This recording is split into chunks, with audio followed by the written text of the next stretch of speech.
Kalėdas šiaulietė Raimeda Bučinskytė pasitinka kaip visuomet, kupina entuziazmo ir ryžtingų planų.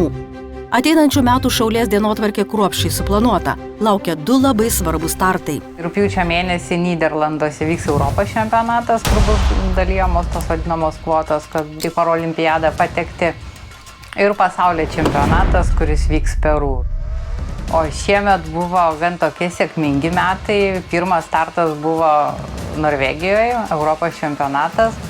Psichologiškai buvo labai sunkus, nes buvo gan didelis laiko tarpas, kai buvo be varžybų. Europos čempionate lietuvė užėmė 5. vietą, o netrukus Serbijoje Grand Prix serijos varžybų etape iškovojo sidabrą. Kulkinių šaudymų Raimeda užsiima 7 metus. Pradžioje galvojo, tik pabandys. Šaudymo net nelaikiau kaip sporto, atrodo, kas čia tokio, užsitaisyti paukštį ir jau padaryta šūvis. Tai buvo varžybėlės ir toks buvo pagrindinis tikslas, kad tik nebūt paskutinį. Ir kai nelikau paskutiniai, dar po metų laiko buvo varžybos, tada jau norėjau ir medalių gauti. Dabar Šaulės sąskaitoje ištisas arsenalas medalių. Koks sportininkės sėkmės receptas? Nuolatinis darbas, tobulėjimas ir griežta disciplina, sako ji.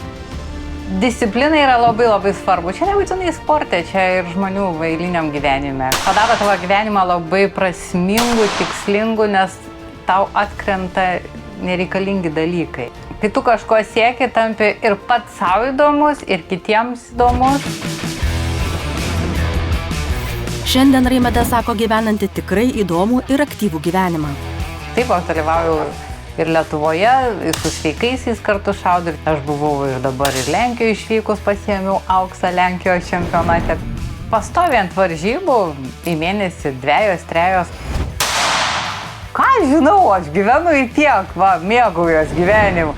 Man patinka keliauti, aš keliauju, man patinka mokytis kalbų, aš mokusi.